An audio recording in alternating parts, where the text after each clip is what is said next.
The Rise and Fall of Theo-Veritas. In the cradle of our world, when mankind was simply a baby, where humanity knew not of the sin or even the workings of God's world, they would roam the entire world with no land claimed. But in those times, still our God, He did not destroy the creations of chaos. And so, the evil still in this world would massacre the people of God, and so mankind would start to dwindle. So our God, the Divine Overseer, would create 6 celestial beings known as the Rhunics. They were beings with divine power that were tasked with certain missions and as well to govern and guide humanity as divine stewards. The Rhunics, without real bodies, would bless the strong and faithful people to become their champions and help guide the people into glory and prosperity. And so the champions would guide the people and create a city that would be protected by a wall where the Chaosborn would not be able to enter. And there they would create the first city known as Veritas.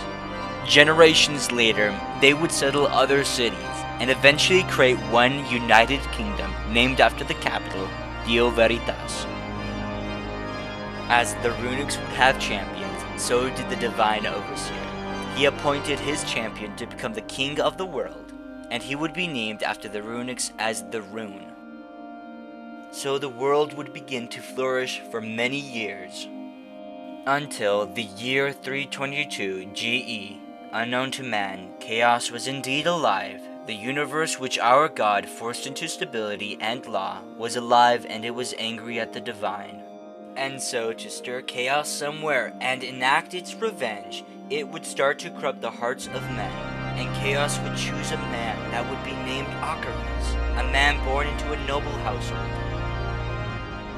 Chaos would put greed and selfishness upon his heart, and as well chaos would also convince him that the Divine Overseer was evil, that it wishes its own power upon the world.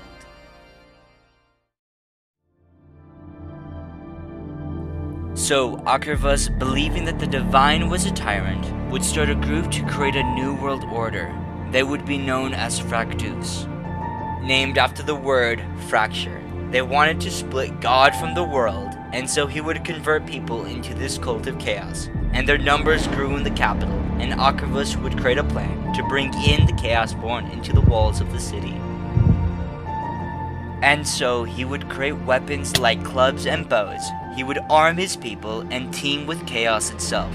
The people of Veritas has not seen a true war, so they had no weapons to defend themselves. So on that fateful day, once the wall would crumble and evil would seep into the city, the people would have no chance, and they would die in that very city. Upon the palace where the Rune would look upon his crumbling city, he would begin to weep. And minutes later, Acharos would slay him upon his throne, and he would be no more.